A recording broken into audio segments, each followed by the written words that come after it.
안녕하세요. 집도둑 채널에서 다뤄볼 작품은 태연의 미니 2집 앨범의 수록곡인 Y와 스타라이트입니다. 앨범 해석에 들어가기에 앞서서 내용과 관련이 있기 때문에 가수 소개를 간략하게 하고 넘어가겠습니다. 태연의 본명은 김태연으로 소녀시대 소속 가수로서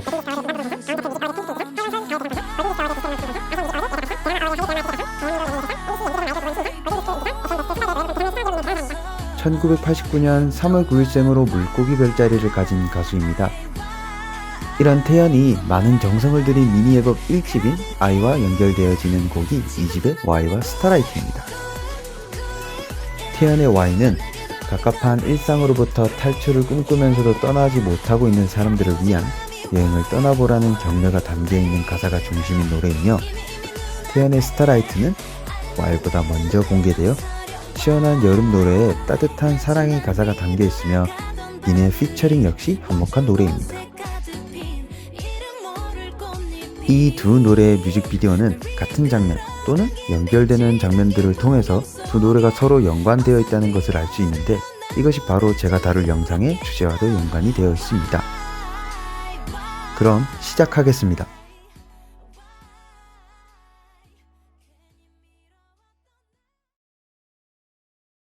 제가 다룰 이 두 뮤직비디오는 요즘에 인기가 있는 그저 영상미만 가득한 다른 뮤직비디오들과는 다르게 탄탄한 스토리라인을 바탕으로 구성되어 있기 때문에 가볍게 배경 지식을 먼저 짚고 가겠습니다. Y 뮤직비디오를 보신 분들이라면 처음 보자마자 떠오를 수도 있는데 바로 어린 왕자입니다. 어린 왕자의 스토리에 자크라칸의 욕망이론인 윤리란 본래 반사회적이다 라는 철학적인 주제를 접목하여 뮤직비디오를 구성했다고 해석했습니다. 자크라칸의 욕망이론이란 결국 인생은 난관과 위기를 극복해야 하는 험난한 여정이지만 길을 잃고 헤매는 고통은 놀랄만한 쾌락을 품고 있고 전혀 뜻하지 않은 곳에서 나만의 보석을 찾아내는 기쁨이 있다. 나의 욕망을 욕망하라 라고 하며 Y의 내용과 거의 정확히 맞아떨어지는 부분입니다. 이 Y라는 노래의 가운데 부분에 해당하는 스타라이트는 바람꽃 아네모네의 신화 아프로디테와 아도니스의 사랑 이야기를 각색하여 사랑 이야기의 뮤직비디오로 제작되었다고 해석했습니다. 이 정도의 가벼운 철학과 신화, 동화의 배경 지식을 인지하고 있는 상태로 뮤직비디오 해석에 접근해보도록 하겠습니다.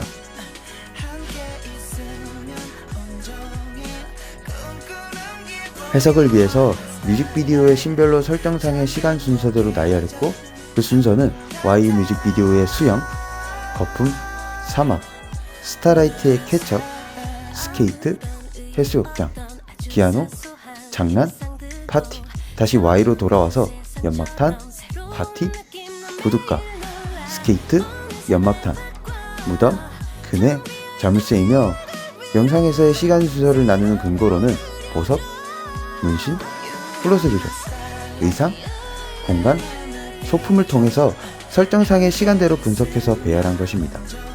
이 두 뮤직비디오에는 큰 설정이 존재합니다.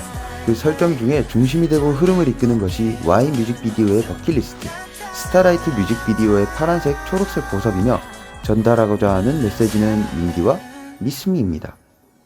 윈디 같은 경우 앨범 커버 이미지의 주 컨셉이며, 미스미는 주 뮤직비디오 안에서 직접적으로 보여주기까지 합니다.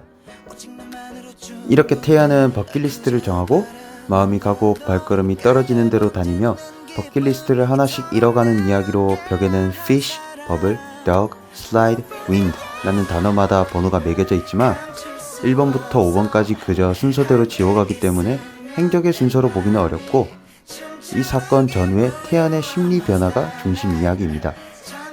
가장 먼저 지은 fish 같은 경우 태연이 수영을 하는 장면이 나오는데 때마침 등장하는 피쉬를 지우는 장면으로 하나를 성공했다고 보여지며, 이 씬에서 이런 메타포적인 인서트 컷이 나오는데 전혀 말을 듣질 않습니다. 이것은 자크라칸의 욕망 이론에 나오는 반사회적 행동을 뜻하고 자유로운 일탈로 그 의미가 전달이 됩니다. 그리고 조금 뒤의 장면에서 같은 화원의 꽃과 의상으로 같은 날인 것으로 추측되는 장면에선 오래된 필름 효과를 통해서 회상을 하고 있다는 것으로 연출을 하고 있고, 여기 나오는 이 책은 리차드 노이트라라는 건축가의 이름을 하고 있는데, 모더니즘 사상의 건축가로서 기존의 틀을 벗어나 미래지향적인 성향을 가진 건축가인 것과 Y의 갑갑한 일상으로부터의 탈출인 것과 의미가 맞게 연출되고 있습니다. 그 다음 버킷리스트인 3번 버블입니다. 거품놀이를 하는 것으로 또 하나의 버킷리스트를 해결한 것으로 보이는 이 장면은 국화로 인해 피쉬와 같은 공간이지만 의상이 다르기 때문에 다른 날인 것으로 연출되고 있습니다.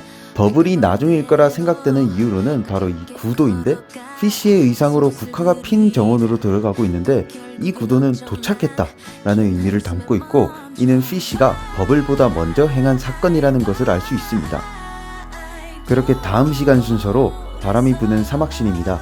뒤에 있는 풍력 발전기의 이미지로 윈디라는 키워드를 담아보았고, 나침반과 망원경이라는 메타포로 가사에 나오듯이 바람처럼 자유롭게 돌아다니며 나아가야 할 방향을 제시하기 위해 바람이 부는 공간을 연출한 것으로 보입니다. 특히 작중 나침반의 장면이 3번 나오지만 모두 다른 방향을 지칭하고 있기 때문에 많이 돌아다녔다 라는 의미를 가지고 있고, 다시 바람개비를 통해 윈디와 아이라는 자율성의 의미를 담고 있습니다. 이 씬에서 중요한 이 파란색 보석은 스타라이트의 뮤비와 연결시켜주며 사건 순서의 단서로서 그 역할을 하고 있습니다. 그리고 이 보석과 연결되는 부분이 버킷리스트 2번 더그입니다. 더그 같은 경우 개 이외에도 괴롭히다 라는 동사의 의미를 가지고 있는데, 그 의미에 부합하게 머스타드와 케첩으로 괴롭히는 장면을 연출하고 있는데, 이 씬에서는 다른 재밌는 요소들이 많이 존재합니다. 도그니까 핫도그라는 감독의 의도된 이스터에그, 여자와 남자, LA에서 뉴욕시티라는 단어, 케첩과 머스타드의 깔맞춤까지. 이스터에그란 이야기의 흐름에 영향을 주지 않는 요소라서 바람개비 같은 메타포처럼 큰 의미를 가지고 있진 않습니다. 그렇기에 연출이란 프레이밍을 통해서 감독이 전달하고자 하는 의도에 방해되는 장면은 빼기 마련인데 넣었다는 것은 재밌게 연출하려 했던 그 감독의 의도로 보여집니다. 또 플롯을 구성할 때 주인공은 우연히 사건에 휘말릴 수는 있어도 우연히 사건에서 빠져나올 수 없게 구성을 합니다. 즉, 이 씬은 그만큼 큰 의미를 가지고 있음을 뜻하고, 이렇게 태연과 딘이 우연히 만나면서 버킷리스트 2번인 도그가 마무리되고 자연스럽게 스타라이트 뮤직비디오로 넘어가기 때문에 스타라이트 뮤직비디오를 먼저 해석할 것이며, 이야기의 흐름과 구도, 연출, 감독의 의도를 위주로 해석해 보겠습니다. 스타라이트 뮤직비디오 부분이 끝이 나면 다시 Y 뮤직비디오 해석으로 돌아가기 때문에 이상 1부를 마치고 2부 스타라이트 뮤직비디오 해석으로 돌아오겠습니다.